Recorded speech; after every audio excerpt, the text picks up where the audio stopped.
السلام السلام السلام یا نبی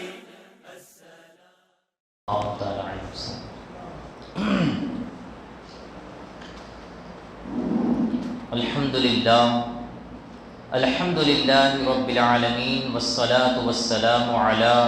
اشرف الانبیاء والمرسلین اما بعد فاعوذ باللہ من الشیطان الرجیم بسم اللہ الرحمن الرحیم لقد کان لکم فی رسول اللہ اسوۃ حسنہ صدق اللہ مولانا العظیم وبلغنا رسولہ النبی الامین المکین الکریم ونحن علی ذلک لمن الشاہدین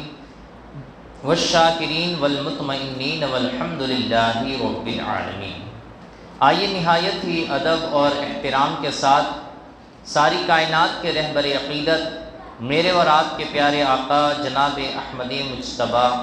حضرت محمد مصطفیٰ صلی اللہ تعالی علیہ وآلہ وسلم کی بارگاہ گوہر ناز میں اپنی غلامی کا ثبوت پیش کرتے ہوئے بآواز بلند ہدیہ درود پاک پیش کیجیے۔ پڑھیے اللہم صلی علی سیدنا و مولانا محمد وعلی آل سیدنا و مولانا محمد وبارک وسلم صلاۃ و سلاما علیک یا رسول اللہ صلی اللہ تعالی علیہ وسلم۔ اللہ رب العزت کا نہایت ہی فضل و کرم اور اس کا احسان عظیم ہے کہ رب کائنات نے مجھے اور آپ کو مسلمان بنایا،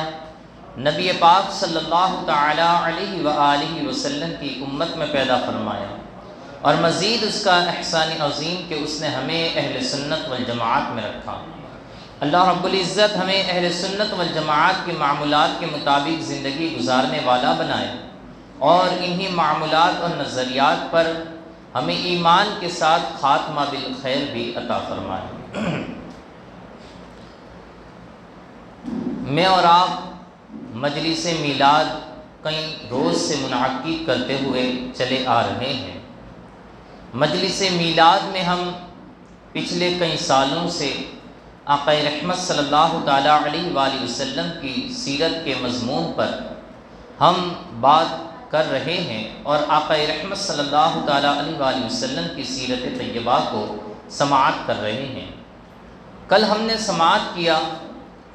کہ جب اللہ رب العزت نے نبی پاک صلی اللہ تعالی علیہ وآلہ وسلم کو ہجرت کرنے کا حکم ارشاد فرمایا، تو آقا رحمت صلی اللہ تعالی علیہ وآلہ وسلم نے حضرت سیدنا ابو بکر صدیق رضی اللہ تعالی عنہ کو اس کی خبر دی، اور اس طرف جو کفار مکہ بھی تھے، مشرکین مکہ تھے، انہوں نے بھی آقا رحمت صلی اللہ تعالی علیہ وآلہ وسلم کو قتل کرنے کا منصوبہ بنانے کے لیے ایک میٹنگ جمائی،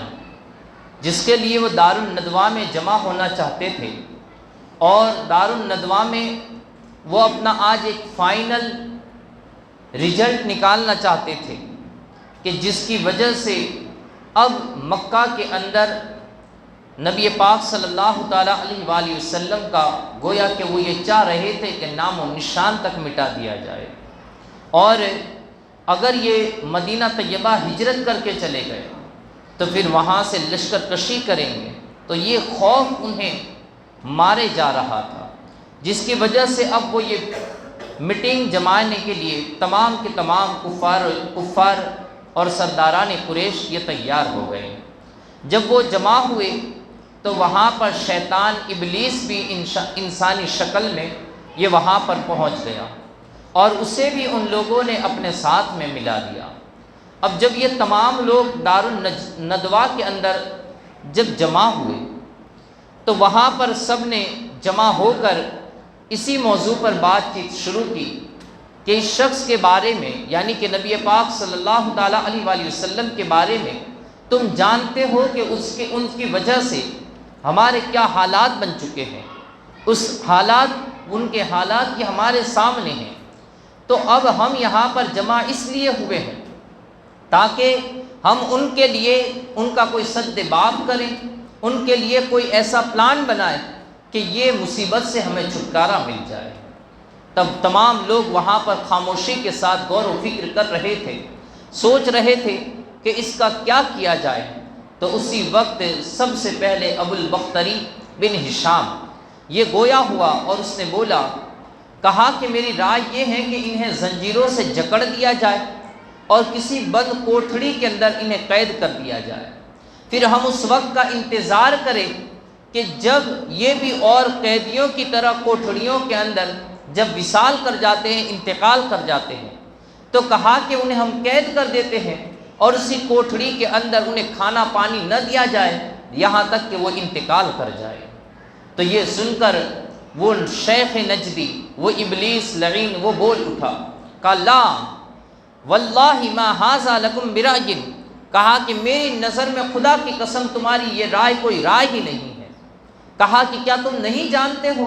کہ ان کے ساتھی کیسے طاقتور اور ان کا ایمان کتنا مضبوط ہے؟ اگر انہیں پتہ لگ گیا کہ انہیں قید کر لیا گیا ہے تو وہ راتوں رات منصوبہ بنا کر آ کر انہیں چھڑا کر لے جائیں گے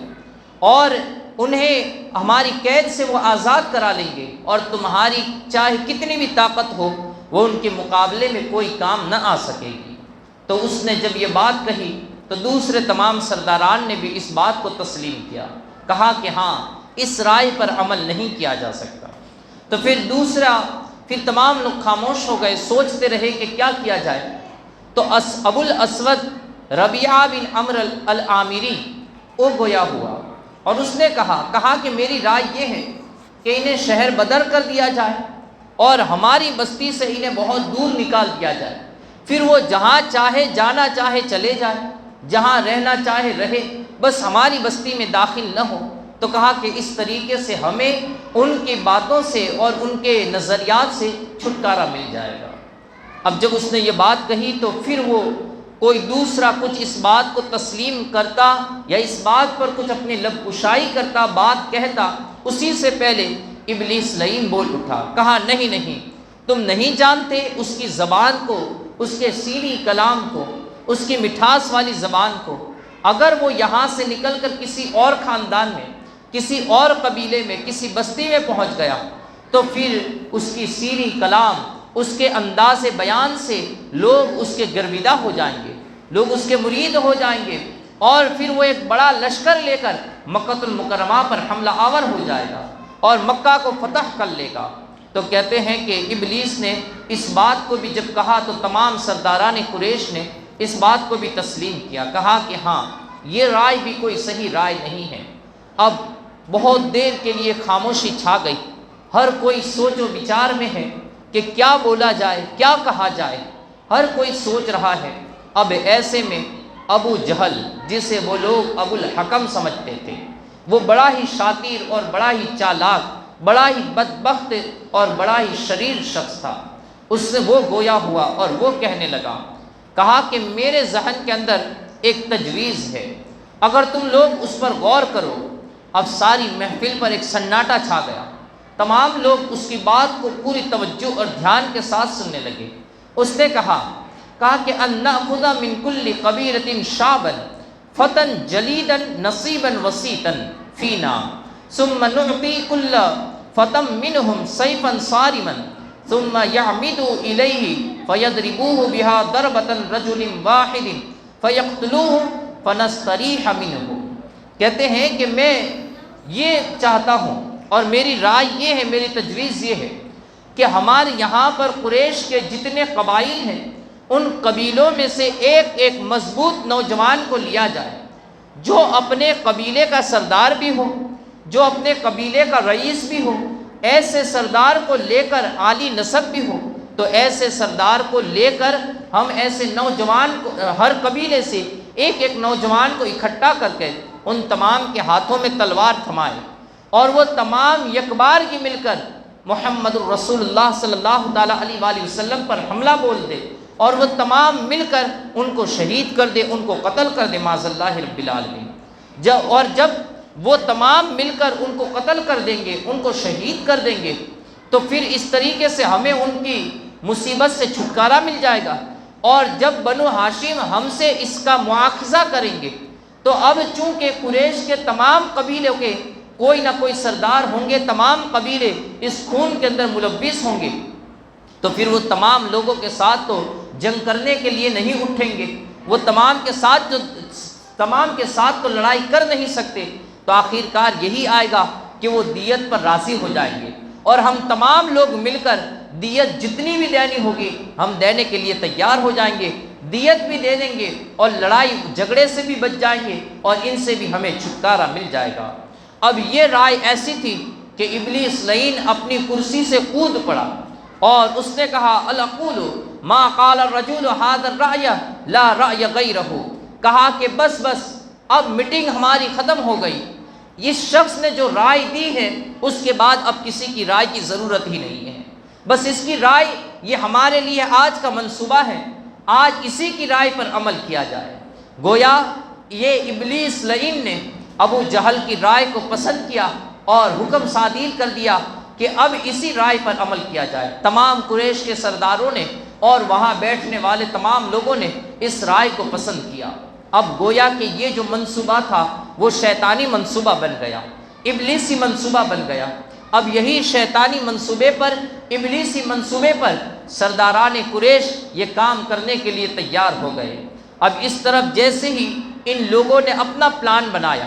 ان لوگوں نے میٹنگ جمائی اور اپنی تدبیریں کر لی، اپنی مکاریاں وہاں پر دکھائی، اور اپنا پلان، اپنا منصوبہ جب انہوں نے ترتیب دے دیا، تو اس طرف رب کائنات نے بھی اپنا پلان بنایا، رب کائنات نے بھی اپنا منصوبہ تیار فرمایا۔ اللہ رب العزت نے سورہ انفال کے اندر ان کے اس منصوبہ بندی کو واضح فرمایا، وَإِذْ يَمْكُرُ بِكَ الَّذِينَ كَفَرُوا لِيُثْبِتُوكَ أَوْ يَقْتُلُوكَ أَوْ يُخْرِجُوكَ وَيَمْكُرُونَ وَيَمْكُرُ اللَّهُ وَاللَّهُ خَيْرُ الْمَاكِرِينَ۔ کہا کہ یاد کرو جب وہ خفیہ تدبیریں کر رہے تھے، خفیہ منصوبے بنا رہے تھے آپ کے بارے میں، وہ لوگ جنہوں نے کفر کیا تھا تاکہ وہ آپ کو قید کر دے یا آپ کو شہید کر دے یا آپ کو اپنی بستی سے جلا وطن کر دے،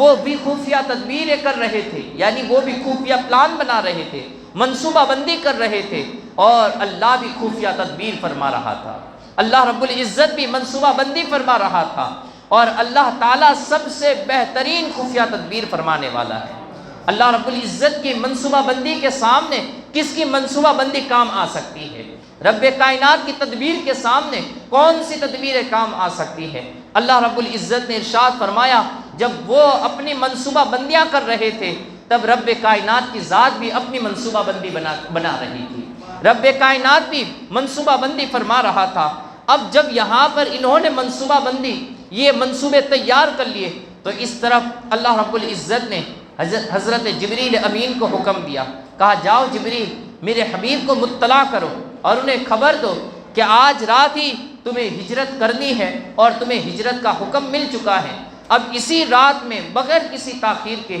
آج تم مکہ المکرمہ کو چھوڑ کر مدینہ طیبہ کی جانب روانہ ہو جاؤ گے۔ حضرت جبریل امین نے آ کر عرض کی، کہا یا رسول اللہ صلی اللہ تعالیٰ علیہ وآلہ وسلم، آپ کے رب نے آپ کو سلام کہا ہے اور آپ کو یہ مدینہ طیبہ کی طرف ہجرت کرنے کا حکم ارشاد فرمایا ہے۔ کہتے ہیں کہ اس وقت آقا رحمت صلی اللہ تعالیٰ علیہ وآلہ وسلم کو وہ تمام امانتیں، یہ دیکھیں یہ نبی یہ امین ہے، یہ امام الانبیاء صلی اللہ تعالیٰ علیہ وآلہ وسلم، وہی سرداران قریش کہ جو آج جن کے قتل پر درپے لگے ہوئے ہیں، وہاں پر ان کا قتل کرنا چاہ رہے ہیں، لیکن اس کے باوجود بھی اگر ان کی نظر میں مکہ المکرمہ کے اندر کوئی امانت دار، کوئی دیانت دار، کوئی دیندار شخصیت تھی تو وہ نبی پاک صلی اللہ تعالیٰ علیہ وآلہ وسلم کی ذات مبارکہ تھی۔ انہی لوگوں نے اپنے تمام تر زرخیز چیزوں کو، سونے چاندی کی چیزوں کو، اپنے مال اور جائیداد کے انبار کو اگر کسی کے یہاں پر امانت کے طور پر رکھا تھا تو وہ آقا رحمت صلی اللہ تعالیٰ علیہ وآلہ وسلم کی ذات مبارکہ تھی۔ نبی پاک صلی اللہ تعالیٰ علیہ وآلہ وسلم کے پاس مکہ کے کئی سرداروں کی یہ امانتیں موجود تھی، کئی دوسرے لوگوں کی امانتیں موجود تھی۔ آقا رحمت صلی اللہ تعالیٰ علیہ وآلہ وسلم کو جیسے ہجرت کا حکم ملا تو نبی پاک صلی اللہ تعالیٰ علیہ وآلہ وسلم کو سب سے پہلے یہی فکر لاحق ہوئی کہ ان لوگوں کی امانتوں کا کیا کیا جائے۔ اگر لوگوں کو بتا دیا جائے کہ میں ہجرت کرنے والا ہوں تو پھر یہ راز ظاہر ہو جائے گا، راز آشکار ہو جائے گا۔ تو کہا کہ کس طریقے سے اس معاملے کو حل کیا جائے۔ آخرکار نبی پاک صلی اللہ تعالیٰ علیہ وآلہ وسلم نے حضرت مولا کائنات مولا علی رضی اللہ تعالیٰ عنہ کو اس امر پر اس کام پر مطلع فرمایا اور کہا کہ اے علی،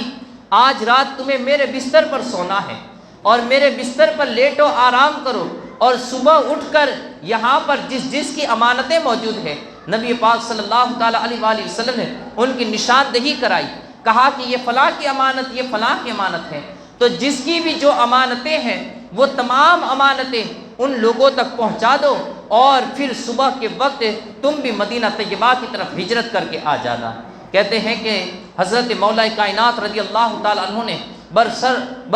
سر چشم اس ذمہ داری کو قبول کر لیا اور کہا کہ یا رسول اللہ صلی اللہ تعالیٰ علیہ وآلہ وسلم، میں اس ذمہ داری کو پورا کرنے کے لیے تیار ہوں۔ یہاں پر حضرت سیدنا مولا کائنات مولا علی رضی اللہ تعالیٰ عنہ کے ان الفاظوں کو بھی صاحب سیرت نے نقل فرمایا ہے کہ جب وہ اس امر پر نبی پاک صلی اللہ تعالیٰ علیہ وآلہ وسلم نے انہیں مطلع فرمایا تو حضرت مولا کائنات رضی اللہ تعالیٰ عنہ نے کہا ہاں میں اس کام کے لیے تیار ہوں۔ تو کہتے ہیں کہ اس وقت آقا رحمت صلی اللہ تعالیٰ علیہ وآلہ وسلم نے ارشاد فرمایا، کہا کہ فاقبل رسول اللہ صلی اللہ تعالیٰ علیہ وآلہ وسلم علی علی وقال له یا ابا حسن قد قرع على كلامك هذا المؤكلون باللوح المحفوظ وقرعوا على ما اعد الله لك من ثوابه وفي دار قراره۔ اس سے پہلے کہ نبی پاک صلی اللہ تعالیٰ علیہ وآلہ وسلم نے ان سے ارشاد فرمایا، فقال رسول اللہ صلی اللہ تعالیٰ علیہ وآلہ وسلم لعلی اردیت ان اطلب فلا اوجد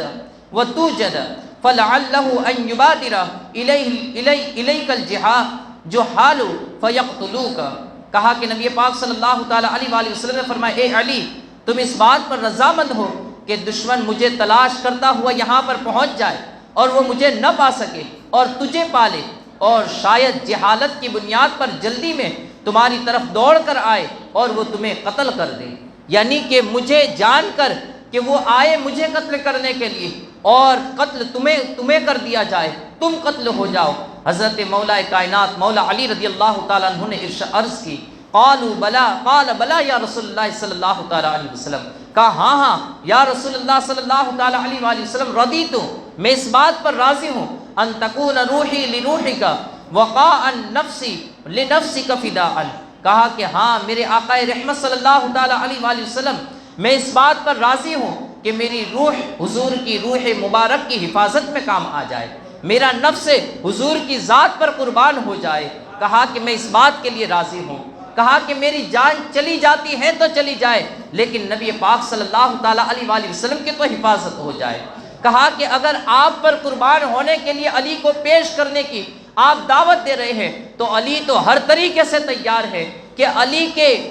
جسم کے ٹکڑے ٹکڑے کر دیے جائے لیکن نبی پاک صلی اللہ تعالیٰ علیہ وآلہ وسلم پر آنچ نہ آئے۔ آقا رحمت صلی اللہ تعالیٰ علیہ وآلہ وسلم نے جب حضرت مولا کائنات کے اس جذبے کو دیکھا تو اب انہیں اجازت عطا فرمائی اور فرمایا کہ تم میرے بستر پر میری چادر کو اوڑھ کر سو جانا اور پھر صبح کے وقت تمام جن لوگوں کی امانتیں ہیں ان کو امانتیں سپرد کر کے پھر تم بھی مدینہ طیبہ کی طرف آ جانا۔ اب اس طرف نبی پاک صلی اللہ تعالیٰ علیہ وآلہ وسلم کی بارگاہ میں چونکہ حضرت سیدنا ابو بکر صدیق رضی اللہ تعالیٰ عنہ یہ ہمیشہ یہ بات پیش کرتے تھے کہ یا رسول اللہ صلی اللہ تعالیٰ علیہ وآلہ وسلم کیا میں ہجرت کر جاؤں؟ تو نبی پاک صلی اللہ تعالیٰ علیہ وآلہ وسلم ارشاد فرماتے لا تعجل لعل اللہ یجعل لک صاحبا، اے ابو بکر ابھی جلدی مت کرو، اس معاملے کے اندر جلدی مت کرو، اللہ رب العزت شاید تمہارا کوئی رفیق سفر بنا دے۔ تو کہتے ہیں کہ حضرت سیدنا ابو بکر صدیق رضی اللہ تعالیٰ عنہ نے اسی خوشی میں کہ آقا رحمت صلی اللہ تعالیٰ علیہ وآلہ وسلم کی انہیں صحبت نصیب ہو جائے گی، تو نبی حضرت سیدنا ابو بکر صدیق رضی اللہ تعالیٰ عنہ نے اسی وقت 2 مضبوط اور اچھی نسلی اونٹنیوں کو خرید لیا اور انہیں خرید کر پھر انہیں کھیتوں کے اندر چرانے کے لیے نہیں بیچتے تھے بلکہ اپنے گھر ہی پر باندھ رکھتے تھے اور ان کے چارے وغیرہ کا انتظام بھی اپنے گھر ہی پر کرتے تھے۔ بس اسی ارادے کے ساتھ کہ اگر کسی وقت بھی حکم آ جائے ہجرت کا تو فوراً یہ اونٹنیوں کو ڈھونڈنا بھی نہ پڑے، انہیں خریدنا بھی نہ پڑے، بس یہیں سے کھول کر انہی کے اوپر ہجرت کر لی جائے۔ کہتے ہیں کہ حضرت سیدنا ابو بکر صدیق رضی اللہ تعالیٰ عنہ نے بہت وقت پہلے ہی سے یہ ان اونٹنیوں کا انتظام بھی فرما لیا تھا۔ اب جب یہ حکم آیا اور آقا رحمت صلی اللہ تعالیٰ علیہ وآلہ وسلم دوپہر کے وقت میں جب حضرت سیدنا ابو بکر صدیق رضی اللہ تعالیٰ عنہ کے گھر کی طرف آپ پہنچے اور وہاں پر انہیں یہ خبر دی تو حضرت ماں عائشہ صدیقہ رضی اللہ تعالیٰ عنہ فرماتی ہیں چونکہ حضور کا معمول یہ تھا کہ وہ کبھی صبح میں آتے یا کبھی شام کو آتے، دین میں ایک مرتبہ ضرور ہمارے گھر تشریف لاتے، لیکن آج اپنے معمول سے ہٹ کر جب وہ تشریف لائے تو کہتے ہیں کہ میرے والد بزرگوار یہ حیران ہو گئے اور کہا کہ یا رسول اللہ صلی اللہ تعالیٰ علیہ وآلہ وسلم اس تڑپتی دھوپ کے اندر آپ یہاں پر اور کیا معاملہ ہے؟ نبی پاک صلی اللہ تعالیٰ علیہ وآلہ وسلم نے فرمایا، کہا رب کائنات نے مجھے ہجرت کی اجازت عطا فرمائی ہے۔ حضرت سیدنا ابو بکر صدیق رضی اللہ تعالیٰ عنہ نے بصد احترام، ادب و احترام کی گزارش کی، کہا کہ الصحبت یا رسول اللہ صلی اللہ تعالیٰ علیہ وآلہ وسلم، کہا یا رسول اللہ صلی اللہ تعالیٰ علیہ وآلہ وسلم کیا مجھے بھی آپ کی صحبت نصیب ہوگی؟ نبی پاک صلی اللہ تعالیٰ علیہ وآلہ وسلم نے ارشاد فرمایا قال الصحبہ، کہا کہ ہاں ہاں اے ابو بکر تمہیں بھی میرا ساتھی بنا دیا گیا ہے، رب کائنات نے تمہیں اس ہجرت کے اندر میرا ساتھی مقرر فرمایا ہے۔ کہتے ہیں کہ حضرت سیدنا ابو بکر صدیق رضی اللہ تعالیٰ عنہ کی آنکھوں سے آنسو جاری ہو گئے اور آپ رونے لگے اس خوشی کے عالم میں کہ نبی پاک صلی اللہ تعالیٰ علیہ وآلہ وسلم کی یاری یہ رب کائنات نے میرے نصیب میں رکھی ہے اور آپ رب کائنات نے مجھے آپ کا سفر ہجرت میں آپ کا ساتھی بنایا۔ حضرت ماں عائشہ صدیقہ رضی اللہ تعالیٰ عنہ فرماتی ہیں فواللہ ما شعرت قط قبل ذلك اليوم ان احدا يبكي من الفرح حتى رأيت ابا بکر يبكي يومئذ۔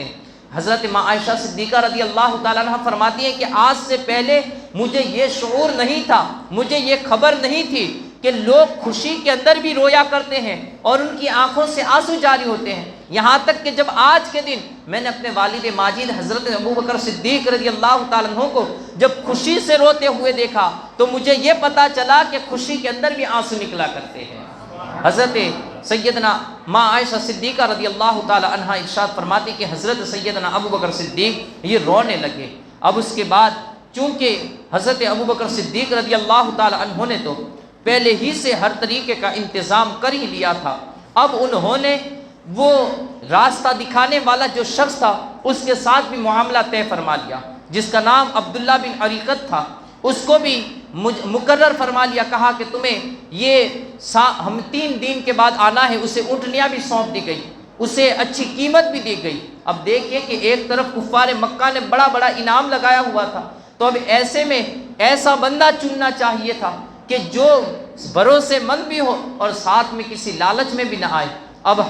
حضرت سیدنا ابو بکر صدیق رضی اللہ تعالیٰ عنہ نے عبداللہ بن عریقت کو وہاں پر مقرر فرمایا کہ وہ راستے میں نگہبانی کرے گا اور ساتھ میں اپنے گھر والوں کو بھی متنبہ کر دیا، کہا کہ اپنے بیٹے عبداللہ کو حکم دیا کہ وہ روزانہ مکہ میں جو کچھ بھی خبریں ہو وہ آ کر ہمیں پہنچا دیا کرے۔ اپنی بیٹی حضرت اسماء بنت ابو بکر صدیق رضی اللہ تعالی عنہا کو بھی خبردار کر دیا کہ وہ روزانہ کھانا پانی یہ وہاں پر پہنچا دیا کرے۔ اپنے غلام حضرت عامر بن فہیرہ کو بھی مقرر فرما دیا، کہا کہ وہ اپنی بکریوں کو اسی غار کے پاس چرائے اور پھر جب وہ شام کے وقت لوٹنے لگے تو غار کے دہانے پر، غار کے منہ پر اپنی بکریوں کو، اپنے ریوڑ کو لے آئے، وہیں سے دودھ دوئے اور نبی پاک صلی اللہ تعالیٰ علیہ وآلہ وسلم کی بارگاہ میں پیش کرے۔ یہ حضرت سیدنا ابو بکر صدیق رضی اللہ تعالیٰ عنہ کی ذات مبارکہ ہے۔ آپ کا پورا خاندان اس اسلام کی جانثاری پر قربان تھا، اسلام کے لیے آپ کے پورے خاندان نے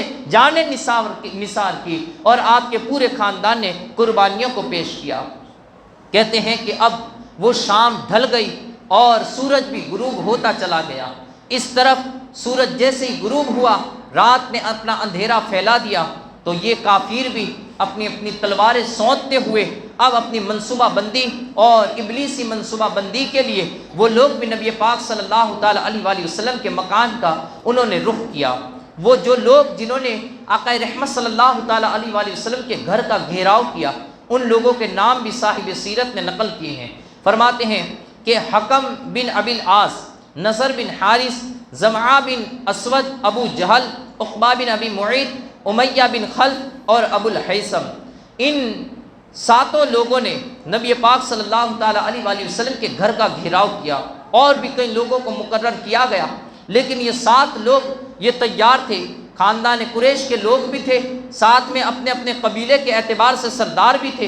نوجوان بھی تھے۔ اب ان تمام لوگوں نے پلان کے مطابق تلواریں نکال لی اور وہ آقا رحمت صلی اللہ تعالیٰ علیہ وآلہ وسلم کے گھر کے ارد گرد کھڑے ہو گئے۔ اب اسی حالت میں جب کہ یہ لوگ کھڑے ہوئے، یہ خواب دیکھ رہے تھے، اس سوچ میں پڑے ہوئے تھے، یہ خیالات جمائے ہوئے تھے کہ آج ہم نور ہدایت کو مٹا دیں گے، آج محمد الرسول اللہ صلی اللہ تعالیٰ علیہ وآلہ وسلم کا چشم و چراغ یہ مٹا دیا جائے گا، وہ آپ کا چراغ بجھا دیا جائے گا۔ تو کہتے ہیں کہ اس وقت اللہ رب العزت نے ان کی اس کیفیت کو، ان کی اس حیات کو بھی بیان فرمایا۔ فرمایا یریدون لیطفئوا نور اللہ بافواہہم واللہ متم نورہ ولو کرہ الکافرون۔ کہا کہ وہ چاہتے تھے کہ اپنی پھونکوں سے اللہ کے نور کو بجھا دیں۔ یریدون لیطفئوا نور اللہ بافواہہم، وہ ارادہ کرتے تھے کہ اپنی منہ کی پھونکوں سے اللہ کے نور کو بجھا دیں۔ اب یہاں پر ایک مزے کی بات یہ ہے کہ اللہ نے اپنے رسول کو نور اللہ کہا، اللہ نے اپنے رسول کو نور اللہ کہا کہ اللہ کا نور ہے۔ اب چونکہ وہ ذات مبارکہ نبی پاک صلی اللہ تعالیٰ علیہ وآلہ وسلم کی ذات تھی، وہ مٹانے چلے تھے آقا رحمت صلی اللہ تعالیٰ علیہ وآلہ وسلم کی ذات کو، تو رب کائنات نے یہاں پر یہ نہیں فرمایا کہ نبی اللہ کے نبی کو مٹانا چاہتے تھے، لیکن فرمایا لیطفئوا نور اللہ، وہ اللہ کے نور کو مٹانا چاہتے تھے۔ گویا کہ میرے آقا رحمت صلی اللہ تعالیٰ علیہ وآلہ وسلم بشر ہے، ہم اہل سنت والجماعت مانتے ہیں، لیکن بشر عام بشر کی طرح نہیں ہے، بلکہ یہ اللہ کے نوری بشر ہے۔ رب کائنات نے آپ کو نوری بشر بنا کر مبعوث فرمایا ہے۔ تو فرمایا کہ رب کائنات نے کہ وہ چاہتے تھے کہ اللہ کے نور کو اپنی منہ کی پھونکوں کے ذریعے بجھا دے، لیکن رب کائنات فرماتا ہے واللہ متم نورہ،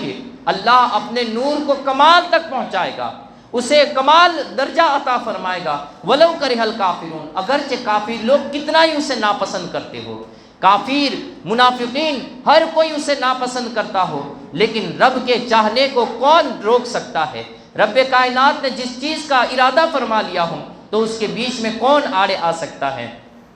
کہتے ہیں کہ وہ تمام کے تمام لوگ اپنی تلواریں سونت کر وہیں پر کھڑے ہو گئے کہ اب جیسے ہی یہ اپنے دروازے سے باہر نکلے کہ ہم 7 لوگ ان پر جھپٹ پڑے اور ان کا یہیں پر خون بہا دے، انہیں قتل کر دے، معاذ اللہ رب العالمین۔ اب وہ وہاں پر کھڑے ہوئے کچھ چیمی گوئیاں بھی کرنے لگے، آپس میں بات چیت، اور آقا رحمت صلی اللہ تعالیٰ علیہ وآلہ وسلم کی وہ تمام باتیں جو نبی پاک صلی اللہ تعالیٰ علیہ وآلہ وسلم انہیں کہہ رہے تھے، ان کو جو ڈرا رہے تھے اللہ کے عذاب سے، تو ان کا وہاں پر وہ مذاق اڑانے لگے۔ جیسے کہ ابو جہل کہنے لگا، کہا کہ محمد فداہ روحی و قلبی و مالی، کہ نبی پاک صلی اللہ تعالیٰ علیہ وآلہ وسلم کی ذات مبارکہ کہ جن پر ہمارے ماں باپ قربان ہو، کہتے ہیں کہ یہ گمان کرتا تھا اس طریقے سے معاذ اللہ رب العالمین بے ادبی کے عالم میں، کہ یہ گمان کرتے تھے کہ اگر تم نے میری اطاعت کر لی تو تم عرب و عجم کے بادشاہ بنا دیے جاؤ گے، اور دنیا کے اندر تمہاری حکومت قائم ہو جائے گی اور تم عرب کے بادشاہ بنا دیے جاؤ گے، اور آخرت میں بھی اللہ رب العزت تمہیں گھنے باغات والی جنت عطا فرمائے گا،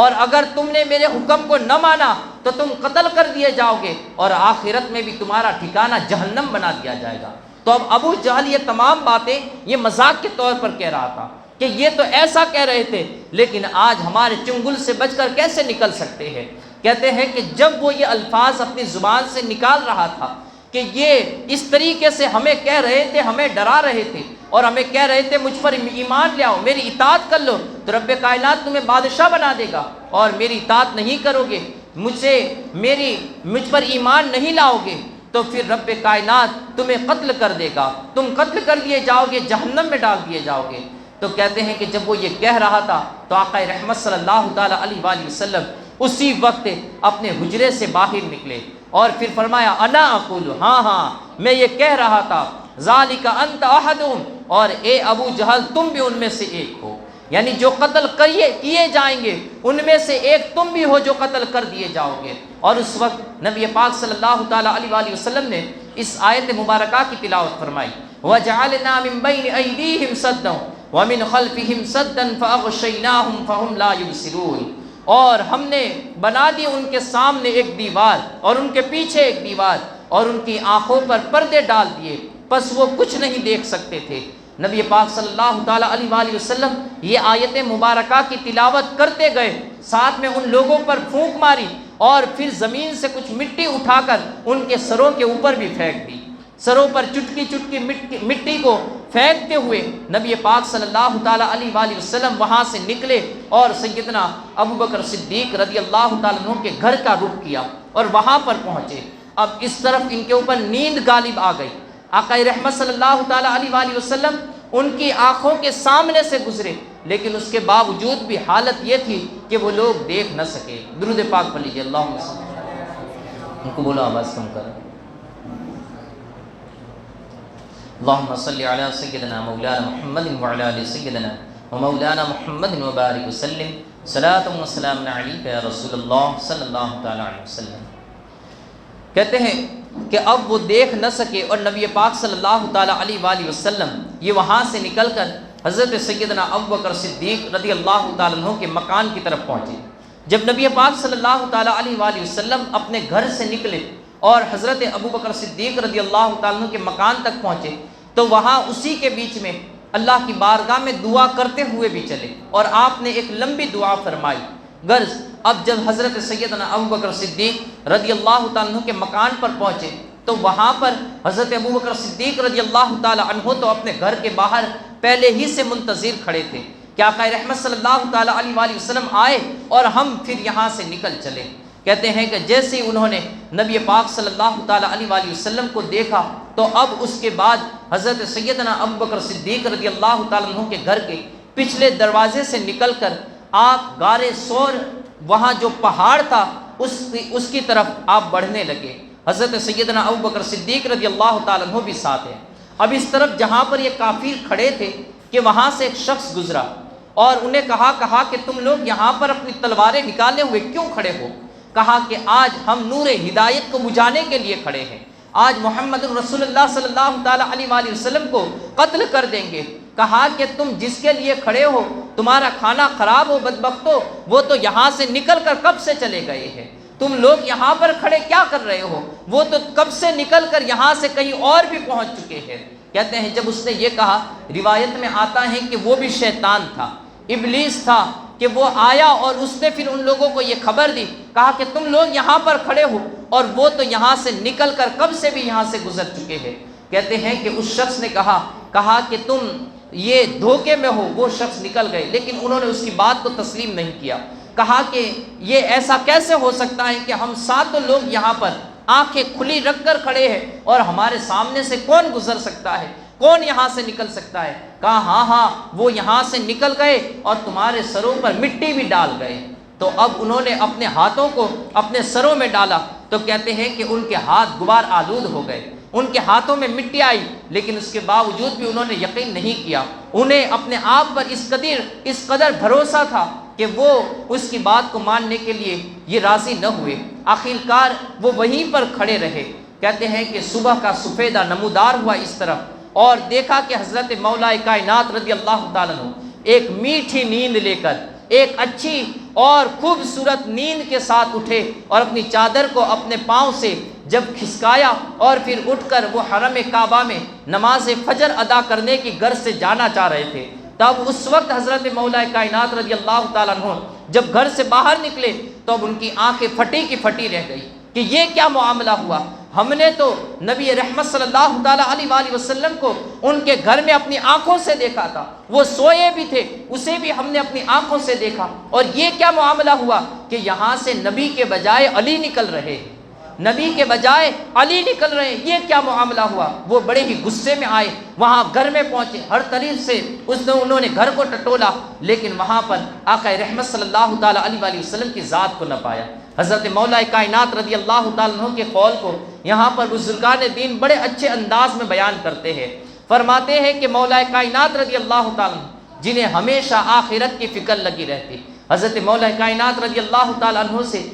ایک دن حضرت مولا کائنات رضی اللہ تعالیٰ عنہ نے اپنے جانثاروں سے سوال کیا، کہا کہ بتاؤ تم سے موت کتنی دور ہے اور تم اپنی زندگی سے کتنی امید لگائے ہوئے ہو؟ تو لوگوں نے کہا کہ حضور ابھی یہ ایک نماز ادا کی ہے اور پتہ نہیں کہ دوسری نماز ادا ہو سکے گی یا نہیں ہو سکے گی۔ حضرت مولا کائنات نے فرمایا، کہا اتنی لمبی امید کہ ابھی تو ایک نماز کا وقت ہے اور دوسری نماز کے وقت تک کی تمہاری لمبی امیدیں ہیں۔ پھر کسی اور کو پوچھا، اس نے بھی کچھ جواب دیا۔ آخرکار ہر ایک نے اپنے اپنے اعتبار سے جب جواب دیا تو کسی نے پوچھا، کہا امیر المؤمنین آپ خود بتائیے کہ آپ دنیا سے کتنی امید لگائے ہوئے ہیں؟ تو حضرت مولا کائنات رضی اللہ تعالیٰ عنہ نے فرمایا، کہا کہ بس میں دائیں طرف کا سلام پھیرا ہوں، مجھے یہ بھی پتہ نہیں کہ بائیں طرف سلام پھیر سکوں گا یا نہیں، کہ اس سے پہلے اللہ کا پیغام آ جائے، مجھے موت آ جائے۔ کہا کہ یہ زندگی ہے کہ اس سے ایک ذرہ برابر بھی امید لگائی نہیں جا سکتی، اور دنیا والوں نے اس میں اس قدر لمبی امیدیں لگا رکھی ہے۔ لیکن وہی حضرت مولا کائنات رضی اللہ تعالیٰ عنہ فرماتے ہیں کہ میں ایک رات بڑی میٹھی نیند سویا، ایک رات جیسی مجھے نیند آئی ویسی نیند مجھے اپنی زندگی میں پھر کبھی نہ آئی، اس لیے کہ مجھے ہمیشہ موت کا خوف رہتا تھا کہ مجھے کہیں موت نہ آ جائے، میں نیکیوں سے کبھی غافل نہ رہ جاؤں، میری زندگی کی شمع بجھ جائے اور میرے نیکیوں کے دامن میں کوئی کمی واقع نہ ہو جائے۔ کہتے ہیں ہمیشہ مجھے یہ خوف لاحق رہتا تھا، اس وجہ سے میں کبھی چین و سکون کی نیند سو نہ سکا۔ لیکن اس رات، جس رات میں نبی پاک صلی اللہ تعالیٰ علیہ وآلہ وسلم کے حکم پر آپ کے بستر پر سویا تھا اور آپ کی نورانی چادر، وہ سبز رنگ کی چادر کو اوڑھ کر جب میں نے اپنے منہ پر تان لی اور پھر جب سو گیا تو مجھے اتنی میٹھی اور ایسی سکون والی نیند آئی کہ آج تک وہ نیند نہ آ سکی۔ ایسی میٹھی نیند آئی اس لیے کہ اس وقت مجھے موت کا خوف نہیں تھا۔ میرے آقا رحمت صلی اللہ تعالیٰ علیہ وآلہ وسلم کے کلام پر مجھے وہ یقین کامل تھا جو آقا رحمت صلی اللہ تعالیٰ علیہ وآلہ وسلم نے فرمایا تھا کہ علی تم سو جاؤ، صبح اٹھنا، لوگوں کی امانتیں ان کے حوالے کرنا اور پھر مدینے میں آ کر مجھ سے ملاقات کرنا۔ کہتے ہیں کہ بس مدینے کی ملاقات تک مجھے یہ امید تھی، مجھے یہ یقین تھا کہ ہر کچھ ہو سکتا ہے، زمین و آسمان کے اندر بھی تبدیلیاں اور بدلاؤ آ سکتا ہے، لیکن علی کو موت نہیں آ سکتی ہے، علی کو موت نہیں آ سکتی ہے۔ یہ آقا رحمت صلی اللہ تعالیٰ علیہ وآلہ وسلم کے کلام پر صحابی رسول حضرت مولا کائنات مولا علی رضی اللہ تعالیٰ عنہ کا یہ یقین کامل تھا۔ اب کہتے ہیں کہ اس طرف جب انہوں نے دیکھا کہ حضرت مولا کائنات مولا علی رضی اللہ تعالیٰ عنہ یہ بستر نبی سے اٹھے تو اب وہ لوگ وہاں پر ہکا بکا، اور یہ جو خبر تھی وہ بھی جنگل کی آگ کی طرح پورے مکہ کے اندر پھیل گئی، چونکہ اتنی محنتیں کی تھی، اتنی منصوبہ بندیاں کی تھی اور اس کے بعد منصوبہ بندی کا کوئی حاصل ہی نہ ہوا، اور وہاں پر وہ لوگ ہاتھ ملتے رہ گئے، تلواریں ہاتھوں میں ہیں لیکن پھر بھی وہ کچھ کر نہ سکے۔ کہتے ہیں کہ اب وہ وہاں سے دوڑنے لگے، حضرت سیدنا ابو بکر صدیق رضی اللہ تعالیٰ عنہ کے گھر کی طرف دوڑے اور وہاں جا کر دروازہ کھٹکھٹایا، دروازہ زور زور سے کھٹکھٹانے لگے۔ یہ وقت وہ تھا کہ صبح کا سفیدہ نمودار ہو چکا تھا، اور اس طرف سیدنا ابو بکر صدیق اور میرے پیارے آقا رحمت صلی اللہ تعالیٰ علیہ وآلہ وسلم یہ دونوں غار سور تک پہنچ چکے تھے۔ اب اس طرف یہ لوگ مکہ کے گلی کوچوں کے اندر آپ کو ڈھونڈ رہے تھے۔ سیدنا ابو بکر صدیق رضی اللہ تعالیٰ عنہ کے گھر پر پہنچے، دروازہ کھٹکھٹایا، حضرت اسماء بنت ابو بکر صدیق رضی اللہ تعالیٰ عنہ یہ باہر آئی، کہا کہ تمہارے والد کہاں ہیں؟ تو کہا کہ میرے والد کہیں گئے ہوں گے، مجھے ان کی خبر نہیں ہے۔ کہتے ہیں کہ ابو جہل نے ایک زوردار تماچا حضرت اسماء رضی اللہ تعالی عنہا کو رسید کیا، آپ کو مارا، یہاں تک کہ آپ کی جو بالی تھی وہ بھی ٹوٹ کر گر گئی۔ حضرت سیدنا ابو بکر صدیق رضی اللہ تعالی عنہ کی یہ بیٹی، انہوں نے برداشت کیا۔ اب وہ لوگ اس طریقے سے پاگل ہو چکے تھے کہ گلی کوچوں کے اندر پاگلوں کی طرح گھومتے پھر رہے تھے۔ انہوں نے انعامات مقرر کر دیے کہ جو بھی محمد کو پکڑ کر لائے 100 سرخ اونٹوں کا اسے انعام دیا جائے گا۔ ہر کوئی مکہ کے سرداران اور مکہ کا چھوٹے بڑے تمام کے تمام لوگ نبی پاک صلی اللہ تعالیٰ علیہ وآلہ وسلم کو ڈھونڈنے کے لیے نکل گئے۔ اب چونکہ آقا رحمت صلی اللہ تعالیٰ علیہ وآلہ وسلم نے اس راہ کو اختیار کیا تھا کہ جو راہ مدینہ طیبہ سے جو مدینہ طیبہ جانے والا راستہ تھا اس سے ہٹ کر یمن کے راستے کو اختیار کیا تھا۔ اب وہاں پر ان کا وہم و گمان بھی نہیں پہنچ سکتا تھا کہ اس راستے پر بھی کوئی پہنچ سکتا ہے، چونکہ انہیں تو یہ امیدیں لگی ہوئی تھی کہ نبی پاک صلی اللہ تعالیٰ علیہ وآلہ وسلم اگر جا سکتے ہیں تو مدینہ طیبہ کی جانب ہی جائیں گے اور دوسری کسی بستی کا رخ نہ کریں گے، لیکن آپ نے وہ راستہ اختیار نہ فرمایا بلکہ ان مدینے کے راستے سے ہٹ کر یمن کے راستے کو اختیار فرمایا، اور غار ثور بھی یہ مکہ المکرمہ سے جنوب کے طرف واقع تھا، اور وہاں پر جو راستہ لگا ہوا تھا وہ یمن جانے والا راستہ تھا۔ تو اب وہاں پر آقا رحمت صلی اللہ تعالیٰ علیہ وآلہ وسلم پہنچے۔ جب صبح کے وقت رات کے وقت جب آپ سفر کر رہے تھے اور مکہ سے نکلتے ہوئے ایک بڑی گھاٹی پر پہنچے، ایک پہاڑی پر پہنچے، تو وہاں پر آقا رحمت صلی اللہ تعالیٰ علیہ وآلہ وسلم نے پیچھے پلٹ کر خانہ کعبہ کو دیکھا۔ وہاں سے خانہ کعبہ کی دیواریں یہ نظر آ رہی تھی۔ تو اس وقت نبی پاک صلی اللہ تعالیٰ علیہ وآلہ وسلم نے خانہ کعبہ کی طرف رخ کر آپ نے خانہ کعبہ کو مخاطب فرمایا اور کہا واللہ انکی لاحب ارض اللہ الی وانکی لا احب ارض اللہ الی اللہ ولولا ان اہلک اخرجونی ما خرجت منک۔ کہا کہ بخدا اے سرزمین مکہ تو مجھے تمام اللہ کی زمینوں میں سب سے زیادہ محبوب ہے،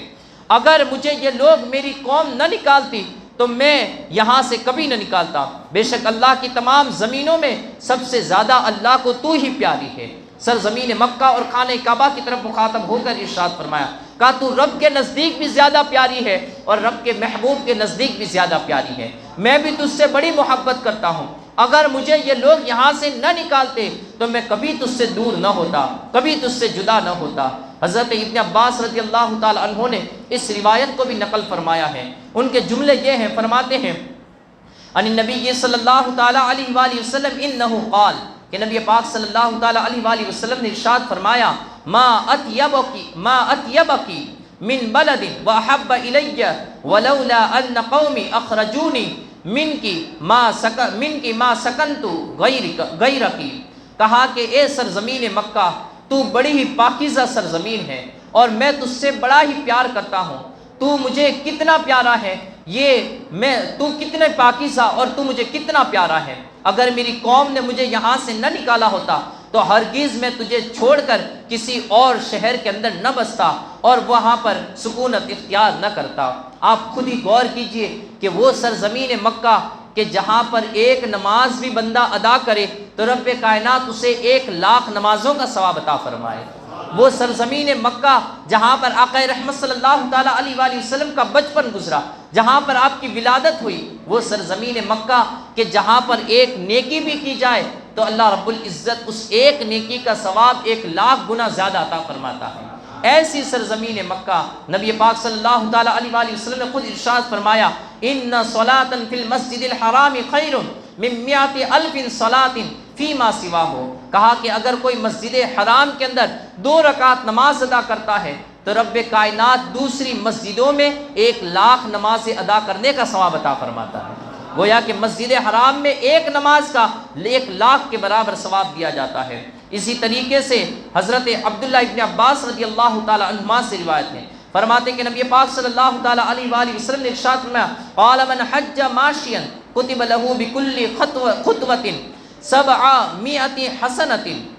من حسنات الحرم قیل ما حسنات الحرم قال الحسنات فیہ ب100,000 حسنة اسندہ البزاز۔ کہتے ہیں کہ حضرت عبداللہ ابن عباس نے فرمایا جو شخص پیدل حج ادا کرتا ہے ہر قدم کے عوض اسے حرم میں ادا کی ہوئی نیکیوں میں سے 700 نیکیاں اس کے نامہ اعمال میں لکھی جاتی ہے، یعنی حرم میں جو نیکیاں لکھی جاتی ہیں وہاں کی نیکیوں کے برابر 700 نیکیاں ایک ایک قدم پر لکھی جاتی ہے جو حج ادا کرنے کے لیے نکلتا ہے۔ اب عرض کی گئی یا رسول اللہ صلی اللہ تعالیٰ علیہ وآلہ وسلم حرم کی نیکیاں کیا ہوتی ہیں؟ تو فرمایا حرم میں ادا کی ہوئی ایک نیکی 1,00,000 نیکیوں کے برابر ہے۔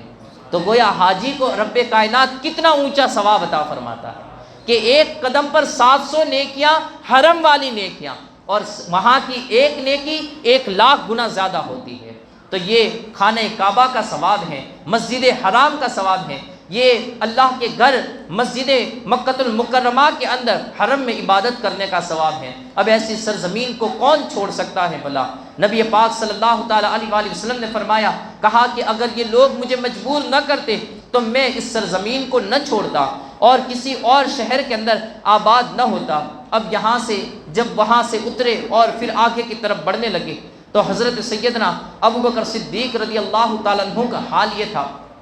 کہ چونکہ مکۃ المکرمہ سے غار ثور کا فاصلہ 3 میل کی دوری پر تھا، یعنی کہ اسے یوں سمجھیے کہ 5.5 کلومیٹر کا یہ فاصلہ تھا۔ جب حضرت سیدنا ابو بکر صدیق رضی اللہ تعالیٰ عنہ چلتے تو ان کی حالت یہ ہوتی کہ کبھی آپ آگے چلے جاتے، کبھی چلتے چلتے کہیں دائیں چلے جاتے، کبھی بائیں چلے جاتے، کبھی پیچھے رہ جاتے۔ نبی پاک صلی اللہ تعالیٰ علیہ وآلہ وسلم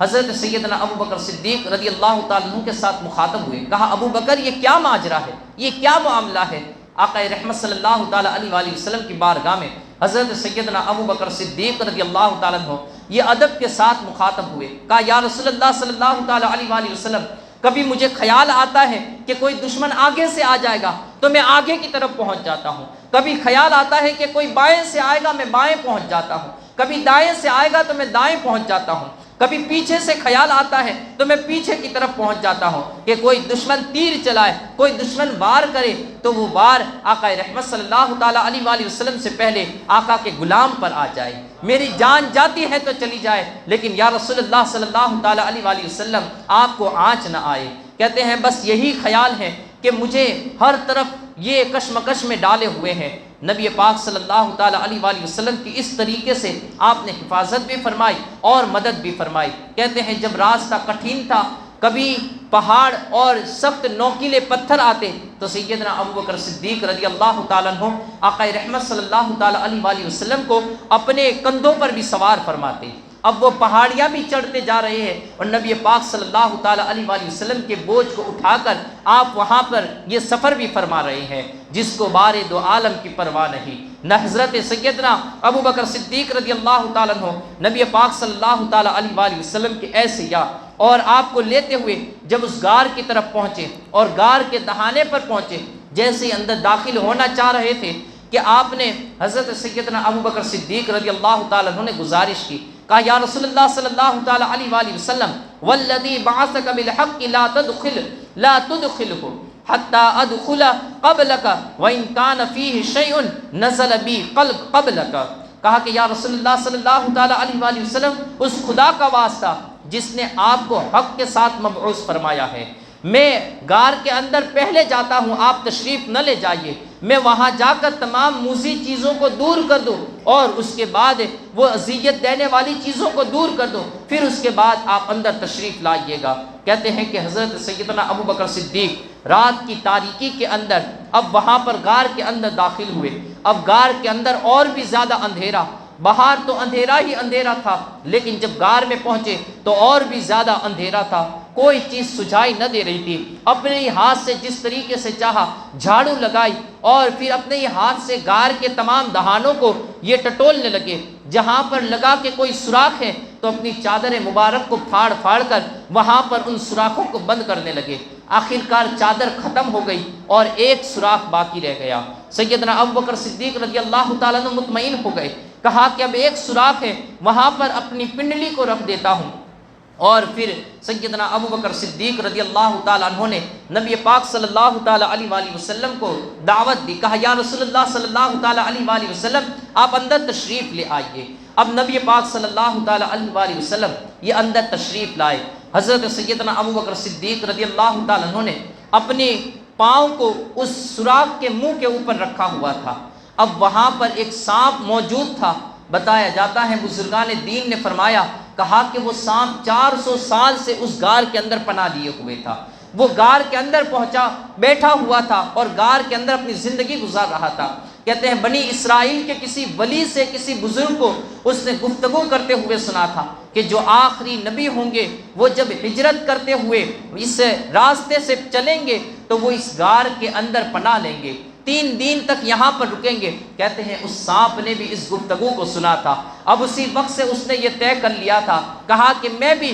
اس نبی رحمت صلی اللہ تعالیٰ علیہ وآلہ وسلم کے دیدار سے مشرف ہوں گا۔ اب اسی وقت سے وہ سانپ بھی اس غار کے اندر پہنچ چکا تھا۔ کہتے ہیں کہ جب حضرت سیدنا ابوبکر صدیق رضی اللہ تعالیٰ عنہ نے اس غار کے اس سوراخ پر جب اپنا پاؤں رکھا، سانپ نے نکلنے کی ہر چند کوشش کی لیکن اسے کوئی راستہ نہ مل سکا، تو آخر کار اس نے حضرت سیدنا ابوبکر صدیق رضی اللہ تعالیٰ عنہ کے پاؤں میں ڈس لیا۔ اب وہ ڈسنا تھا کہ پورے بدن کے اندر زہر پھیل گیا۔ حضرت سیدنا ابوبکر صدیق رضی اللہ تعالیٰ عنہ کی ران مبارک پر آقا رحمت صلی اللہ تعالیٰ علیہ وآلہ وسلم اپنا سر اقدس رکھ کے آرام فرما رہے تھے۔ اب زہر پورے بدن میں پھیل چکا ہے لیکن اس کے باوجود بھی اپنے پاؤں میں ذرہ برابر بھی لغزش نہ ہونے دی، ذرہ برابر بھی خلل نہ آنے دیا کہ کہیں آقا رحمت صلی اللہ تعالیٰ علیہ وآلہ وسلم کے آرام میں خلل آ جائے، آقا رحمت صلی اللہ تعالیٰ علیہ وآلہ وسلم کی نیند کھل جائے۔ لیکن زہر چونکہ بدن میں اس شدت کے ساتھ پھیل گیا کہ آنکھوں سے آنسو جاری ہو گئے اور وہ آنسوؤں کے قطرات نبی رحمت صلی اللہ تعالیٰ علیہ وآلہ وسلم کے والضحیٰ والے رخسار مبارک پر گر گئے۔ نبی پاک صلی اللہ تعالیٰ علیہ وآلہ وسلم کے رخسار پر جیسے ان آنسوؤں کا ٹپکنا تھا، کہا صدیق کیا معاملہ ہے، ما فعل اللہ، کہ اللہ کہ ما فعل، کہ تجھے کیا ہوا ہے؟ حضرت سیدنا ابوبکر صدیق نے کہا، عرض کی، کہا یا رسول اللہ صلی اللہ تعالیٰ علیہ وآلہ وسلم مجھے سانپ نے ڈس دیا ہے۔ اس نبی رحمت صلی اللہ تعالیٰ علیہ وآلہ وسلم نے اپنا رحمت والا دہن، اپنا تھوک مبارک نکالا اور حضرت سیدنا ابوبکر صدیق رضی اللہ تعالیٰ عنہ کے زخم پر لگایا۔ کہتے ہیں اسی وقت وہ زہر کافور ہو گیا۔ یہ نبی پاک صلی اللہ تعالیٰ علیہ وآلہ وسلم کے تھوک مبارک میں رب کائنات نے اتنی شفا رکھی ہوئی ہے۔ لوگ آقا رحمت صلی اللہ تعالیٰ علیہ وآلہ وسلم سے برابری کے خواب دیکھ رہے ہیں، برابری کی تحریریں اپنی کتابوں میں نقل کر رہے ہیں۔ یہاں پر تھوک کا یہ عالم ہے کہ وہ شفا بخش رہا ہے۔ یہاں دوسرے انسانوں کے معاملات کو دیکھیے کہ یہاں ایک انسان جو بھائی بھی ہوتا ہے تو وہ اگر آپ تھوک نکالو تو وہ اپنا چہرہ پھیر لیتا ہے۔ یہاں صحابہ کرام کا حال یہ ہے کہ آقا رحمت صلی اللہ تعالیٰ علیہ وآلہ وسلم تھوک نکالے تو صحابہ کرام اسے اپنے ہاتھوں پر لے کر اپنے چہروں پر مل لے۔ یہ میرے نبی رحمت صلی اللہ تعالیٰ علیہ وآلہ وسلم کے تھوک مبارک کا معجزہ اور یہ کمال ہے کہ اسے لوگ پسند کرے، اسے لوگ اپنے چہروں پر ملے، اس سے شفا اللہ رب العزت عطا فرمائے۔ تو یہ نبی رحمت صلی اللہ تعالیٰ علیہ وآلہ وسلم کے تھوک کا جب یہ عالم ہے، میرے آقا رحمت صلی اللہ تعالیٰ علیہ وسلم کی ذات مبارکہ کا عالم کیا ہوگا۔ غرض حضرت سیدنا ابوبکر صدیق رضی اللہ تعالیٰ عنہ یہ وہاں پر بیٹھے، اب انہیں آرام بھی مل گیا۔ اب صبح کا سفیدہ یہ نمودار ہوا۔ حضرت سیدنا ابوبکر صدیق بڑے ہی گھبرائے ہوئے حالت میں تھے اور بار بار باہر کی طرف دیکھ رہے تھے کہ کوئی دشمن آ تو نہیں رہا ہے، کوئی دشمن ہم پر حملہ تو نہیں کر دے گا، کوئی میرے آقا کی ذات کو تکلیف تو نہ پہنچائے گا۔ اب کہتے ہیں کہ جب آقا رحمت صلی اللہ تعالیٰ علیہ وآلہ وسلم نے حضرت سیدنا ابوبکر صدیق کی اس طریقے کی حالت کو جب دیکھا تو آقا رحمت صلی اللہ تعالیٰ علیہ وآلہ وسلم نے ارشاد فرمایا، یا ابا بکر ما ظنک باثنین اللہ ثالثہما، کہا کہ اے ابو بکر تمہارا ان دونوں کے بارے میں کیا خیال ہے جن کا تیسرا ساتھی اللہ رب العزت ہو، جن کے ساتھ تیسری ذات رب کائنات کی ذات ہو، تو پھر ان کے بارے میں تمہارا کیا خیال ہے؟ حضرت سیدنا ابوبکر صدیق کو اب آرام مل گیا، کہا ہاں ہمارے ساتھ اللہ کی ذات بھی موجود ہے، رب کائنات ضرور ہماری مدد فرمائے گا۔ کہتے ہیں کہ اب اس کے بعد جب نبی پاک صلی اللہ تعالیٰ علیہ وآلہ وسلم یہ وہاں پر پہنچے تو ایک روایت علامہ زینی نے بھی نقل فرمائی ہے، فرماتے کہ حضرت سیدنا ابوبکر صدیق رضی اللہ تعالیٰ عنہ نے عرض کی، ادخل فإنی سویت لک مکانا، فدخل رسول اللہ صلی اللہ تعالیٰ علیہ وآلہ وسلم ووضع راسه فی حجر ابی بکر رضی اللہ تعالیٰ عنہ ونام وسد ابو بکر ما بقی من الثقوب الغار برجلیہ فلدغ فی رجلیہ من الحجر ولم يتخرق لئلا يوقظ مصطفیٰ صلی اللہ تعالیٰ علیہ وآلہ وسلم۔ یا رسول اللہ صلی اللہ تعالیٰ علیہ وآلہ وسلم آپ تشریف لے آئیے، میں نے جگہ کو درست کر دیا ہے۔ حضور تشریف لے گئے، اپنا سر مبارک صدیق اکبر کی گود میں رکھا اور سو گئے۔ جو سوراخ بند نہیں ہو سکے تھے ان پر اپنے پاؤں کی ایڑیوں کو رکھ دیا، ایڑیاں رکھ دی۔ سانپ نے ڈسا، آپ نے ذرا حرکت نہ کی، مبادا اس خیال میں کہ حضور کی نیند میں کہیں خلل نہ واقع ہو جائے۔ یہ حضرت سیدنا ابوبکر صدیق رضی اللہ تعالیٰ عنہ کا عشق تھا، آپ کی محبت تھی کہ صدیق کی جان جاتی ہے تو چلی جائے لیکن نبی پاک صلی اللہ تعالیٰ علیہ وآلہ وسلم پر آنچ نہ آنے پائے۔ اب اس طرف چونکہ جتنے معاملات حضرت سیدنا ابوبکر صدیق رضی اللہ تعالیٰ عنہ یہ پہلے سے طے فرما کر آئے تھے وہ تمام اب وہاں پر ہونے لگے۔ صبح کے وقت ہی حضرت عامر بن فہیرہ یہ وہاں پر پہنچ گئے بکریاں چرانے کے لیے۔ تو اب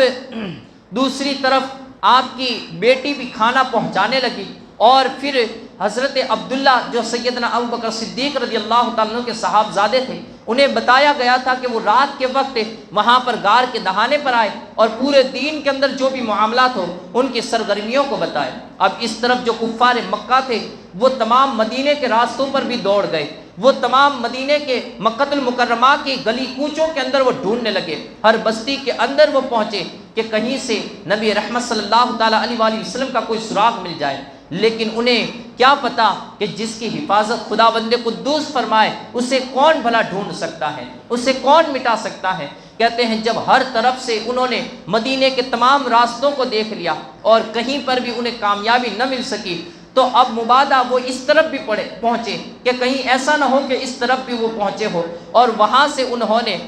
یہاں سے کوئی سفر اختیار کیا ہو۔ تو کہتے ہیں کہ جب وہ لوگوں کا قافلہ یہ غار سور کی طرف بڑھا تو وہاں پر بڑھتے ہوئے مکہ سے باہر انہوں نے ایک قدم کو دیکھے، تو وہاں پر وہ جو راہ دیکھنے والا تھا اس نے پہچان لیا، کہا کہ یہ سیدنا ابوبکر صدیق رضی اللہ تعالیٰ عنہ کے قدم مبارک ہے۔ اب جیسے اس نے یہ قدم دیکھا تو کہا کہ لیکن دوسرا قدم یہ پہچان میں نہیں آ رہا ہے کہ وہ قدم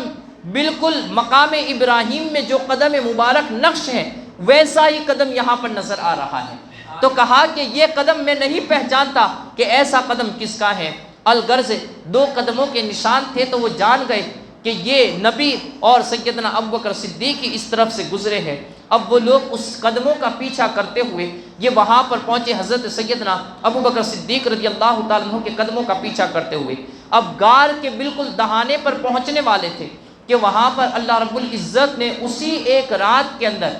ایک ایسا خاردار درخت جو عرب کے اندر اہل عرب جسے ام غیلان کے نام سے کہتے ہیں، اس درخت کو اگا دیا کہ وہ ایسا درخت ہوتا ہے جو انسان کی ہائٹ کے برابر ہوتا ہے اور بڑا ہی پھیلا ہوا ہوتا ہے۔ کہتے ہیں کہ غار کے دہانے پر وہ درخت بھی رب کائنات نے اگا دیا، اور ساتھ ہی ساتھ وہاں پر مکڑی نے اس طریقے کا جالا تن دیا کہ وہ جالا ایسا لگ رہا تھا کہ جیسے کئی سالوں پرانا ہے، بہت ہی سالوں پرانا جالا ہو، ایسا وہ جالا بھی تن دیا۔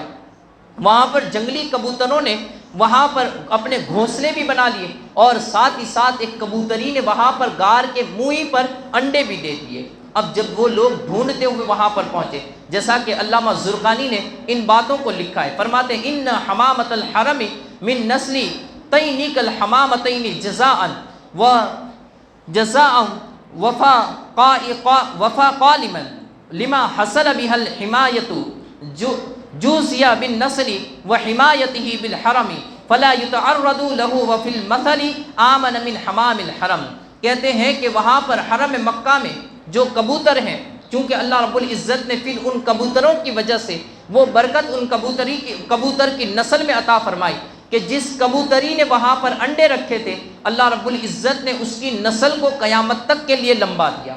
اور اس کی نسل کو آباد فرما دیا۔ فرمایا کہ اس کبوتری کی نسل اس قدر لمبی کر دی گئی اور انہیں ایک ٹھکانہ عطا کیا گیا کہ حرم کعبہ کے اندر جو کبوتر پائے جاتے ہیں وہ انہی کبوتر کی نسل سے پائے جاتے ہیں۔ اور اسی وجہ سے حضرت علامہ زرقانی فرماتے ہیں کہ حرم میں جو کبوتر ہیں یہ کبوتروں کے اس جوڑے کی نسل سے ہیں۔ اس خدمت جلیلہ کا انہیں رب کائنات نے یہ صلہ عطا فرمایا اور ان کی نسل بھی منقطع نہیں ہوئی، کوئی انہیں چھیڑ بھی نہیں سکتا ہے۔ اس لیے لغت عرب میں یہ مثل ان کی زبانوں پر عام و خاص ہے کہ فلاں شخص کو حرم کے کبوتروں سے بھی زیادہ امان ہے، یعنی کہ اللہ رب العزت نے ان کبوتروں کو وہ امان عطا فرمائی کہ اب وہاں پر لوگ انہیں دانے کھلا رہے ہیں، لوگ ان کا ادب و احترام کر رہے ہیں، کوئی انہیں اڑا نہیں رہا ہے، کوئی انہیں تکلیف نہیں دے رہا ہے، کوئی ان کا شکار نہیں کر رہا ہے، بلکہ لوگ ان کی عزت فرما رہے ہیں۔ اور اگر کوئی کسی کو عرب کے اندر امان دیتا تو ان کبوتروں سے اسے مثال دیتا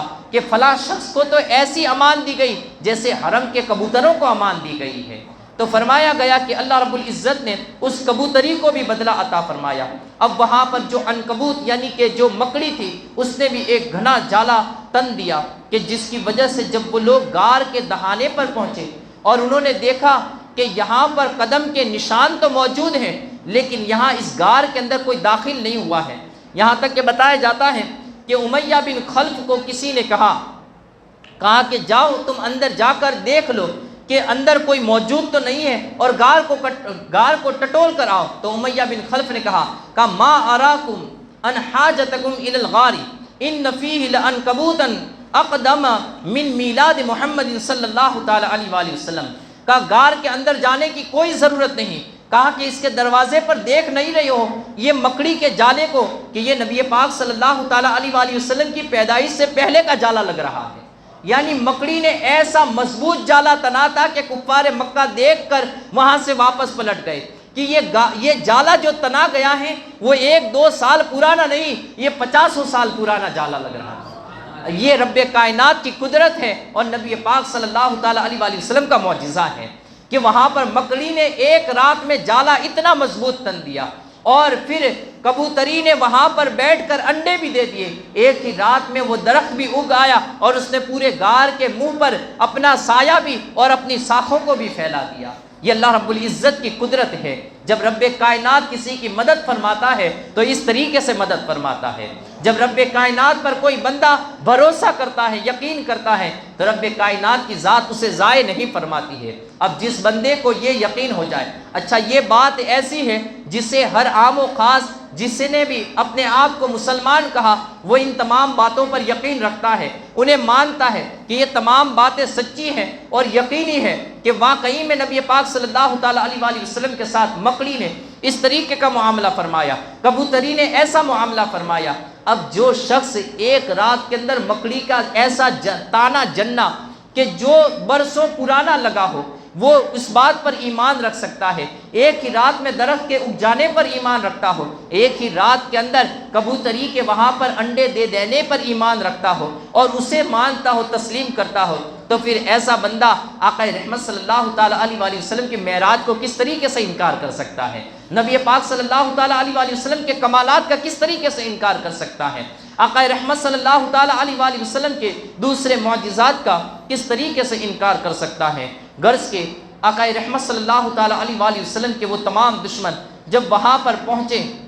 اور انہوں نے دیکھا ہر طریقے سے ناکامی حاصل ہوئی تو وہ لوگ وہاں سے واپس پلٹ گئے۔ یہ 1-2 دن کا عرصہ گزر چکا تھا، اب وہ لوگ 3 دن کے بعد تو ایسا لگنے لگا کہ ان کے تمام جو جذبات تھے وہ ٹھنڈے پڑ گئے۔ اب وہ لوگ اپنے گھروں میں بیٹھ گئے، انہوں نے بڑی کوشش کی، ہر راستے پر اپنے ساتھیوں کو، سپاہیوں کو دوڑایا، لیکن کسی طریقے سے انہیں کوئی کامیابی حاصل نہ ہوئی۔ اس طرف حضرت سیدنا ابو بکر صدیق رضی اللہ تعالیٰ عنہ کے گھر کا ہر فرد یہ آقا رحمت صلی اللہ تعالیٰ علیہ وآلہ وسلم کی خدمت میں لگا ہوا ہے۔ حضرت سیدنا ابو بکر صدیق رضی اللہ تعالیٰ عنہ کے بیٹے رات کے وقت آ جاتے اور آ کر پورے دین کی جو بھی خبریں ہوتی وہ نبی پاک صلی اللہ تعالیٰ علیہ وآلہ وسلم کی بارگاہ میں پیش فرما دیتے۔ اسی طریقے سے حضرت عامر بن فہیرہ حضرت سیدنا ابو بکر صدیق رضی اللہ تعالیٰ عنہ کے غلام ہیں، ان کی غلامی پر بھی ہماری آزادیاں قربان ہو۔ آپ ذرا غور تو کیجئے کہ عرب کے سرداروں نے 100 سرخ اونٹوں کا انعام لگایا ہوا تھا، لیکن ان کی غلامی کے اندر کیسی جانثاری پائی جاتی ہوگی کہ وہ غلام تھے لیکن پیسوں کی لالچ ان کے دل کو پہنچ نہ سکی، ان کے دل کے اندر پیسوں کی لالچ اور اونٹوں کی لالچ یہ ان کے قدموں کو ڈگمگا نہ سکی، انہوں نے اس کے باوجود بھی غلامی کا حق نبھایا۔ وہ دن بھر دھوپ کے اندر بکریوں کو چراتے، رات کے وقت وہ غار کے دہانے پر اپنے پورے ریوڑ کو لے کر پہنچتے اور وہاں پر دودھ دوتے، آقا رحمت صلی اللہ تعالیٰ علیہ وآلہ وسلم کی بارگاہ میں دودھ پیش کیا جاتا۔ اسی طریقے سے جب حضرت عبداللہ بن ابو بکر صدیق رضی اللہ تعالیٰ عنہ صبح کے وقت اندھیرا ہونے پر ہی جب وہ مکہ المکرمہ کی طرف واپس پلٹ جاتے تو حضرت عامر بن فہیرہ اسی راستے پر اپنی بکریوں کو لے کر چلے جاتے تاکہ حضرت عبداللہ کے جو قدموں کے نشانات ہیں وہ تمام مٹ جائے۔ اور اسی طریقے سے حضرت اسماء بنت ابو بکر صدیق رضی اللہ تعالی عنہا یہ بھی کھانا پانی وغیرہ اپنے گھر سے لے کر نکلتی اور غار کے اندر پہنچا دیتی۔ یہ 3 دن تک اسی طریقے کا معمول رہا۔ حضرت سیدنا ابو بکر صدیق رضی اللہ تعالیٰ عنہ کا پورا خاندان یہ اسلام کی آبیاری کے لیے ہمیشہ ہر وقت تیار رہا، جنہوں نے اتنی قربانیوں کو پیش کیا اور بعد میں چل کر کوئی نکھٹا، کوئی بدبخت یہ کہے کہ سیدنا ابو بکر صدیق نے تو خلافت پر قبضہ جما لیا ہے، حضرت سیدنا ابو بکر صدیق کو معاذ اللہ رب العالمین وہ گالیاں دے تو اسے چاہیے کہ وہ غور کرے کہ وہ مسلمان بھی ہے یا نہیں، اس لیے کہ اگر اسے یہ کلمہ نصیب ہوا ہے تو یہ بھی سیدنا ابو بکر صدیق رضی اللہ تعالیٰ عنہ کی بدولت نصیب ہوا ہے۔ حضرت سیدنا ابو بکر صدیق کی رحمتیں اور ان قربانیوں کے پیش نظر اسے یہ کلمہ بھی نصیب ہوا ہے۔ سیدنا ابو بکر صدیق رضی اللہ تعالیٰ عنہ نے خود بھی اور آپ کے پورے خاندان نے اس طریقے کی قربانیاں پیش کی، یہاں تک کہ جب حضرت سیدنا ابو بکر صدیق رضی اللہ تعالیٰ عنہ اپنے گھر سے چلے تھے تو آپ کے گھر میں 4000 یا 5000 درہم موجود تھے۔ آپ نے ان تمام دیناروں کو لے لیا اور اپنے ساتھ میں چل گئے۔ حضرت اسماء رضی اللہ تعالی عنہ بیان فرماتی ہے کہ میرے دادا حضرت ابو قحافہ یہ ہمارے گھر پر پہنچے اور کہا کہ تیرا والد گیا لیکن ساتھ میں اپنا تمام مال و زر بھی لے کر چلا گیا، کہا کہ وہ تمہیں بے سر و سامان چھوڑ گیا، اگر وہ تمہارے لیے کچھ مال چھوڑ جاتا تو تم کسی کے محتاج نہ بنتے، تمہارے لیے آسرا بن جاتا۔ حضرت اسماء رضی اللہ تعالی عنہا نے کہا کہ رب کائنات کا بڑا فضل ہے، وہ فرماتی ہیں کہ ہمارے والد نے ہمارے لیے بے شمار مال چھوڑ کر گئے ہیں، اللہ رب العزت کا فضل ہمارے گھر پر چھوڑ کر گئے ہیں۔ حضرت اسماء کہتی ہیں کہ میرے دادا حضور کی آنکھیں یہ چلی گئی تھی، آپ نابینا ہو چکے تھے، تو کہتے ہیں کہ جس جگہ پر حضرت سیدنا ابو بکر صدیق یہ اپنا مال اپنے سکے رکھتے تھے تو وہاں پر پردہ ڈال کر میں نے کچھ اینٹوں کے کچھ پتھروں کے ٹکڑے رکھ دیے اور پھر اپنے والد کے ہاتھ کو پکڑ کر کہا دیکھو دادا حضور یہاں پر ہمارے والد نے اس قدر مال چھوڑا ہے۔ کہتے ہیں وہاں پر ایک بھی سکہ موجود نہ تھا، کوئی بھی سامان موجود نہ تھا، لیکن میں نے اپنے دادا کی تسلی کے لیے ان کے سامنے یہ بات کہی، انہیں تسلی ہو گئی، کہا پھر تو ٹھیک ہے، تم کسی کے محتاج نہیں بنو گے اور رب کائنات تمہاری مدد فرمائے گا۔ کہتے ہیں کہ اب وہ وہاں سے چلے گئے، ہمارے پاس کچھ بھی موجود نہ تھا لیکن رب کا فضل ہمارے گھر میں موجود تھا، رب کی رحمتیں ہمارے گھر میں موجود تھی۔ الغرض وہاں پر یہ 3 دن کا عرصہ گزرا اور اس طرف یہ کافر بھی ڈگمگاتے ہوئے تھک ہار کر یہ بیٹھ گئے۔ اب اس کے بعد جو نبی پاک صلی اللہ تعالی علیہ وآلہ وسلم نے آگے کا جو سفر فرمایا انشاءاللہ العزیز اسے ہم کل سماعت کرتے ہوئے چلیں گے۔ رب کائنات کی بارگاہ میں دعا ہے اللہ رب العزت ہمیں نیک کام کرنے کی توفیق عطا فرمائے، برے کاموں سے بچائے، صراط مستقیم کی ہدایت نصیب فرمائے، ایمانی زندگی عطا فرمائے، ایمانی موت نصیب فرمائے۔ وآخر دعوانا ان الحمدللہ رب العالمین۔ السلام علیکم۔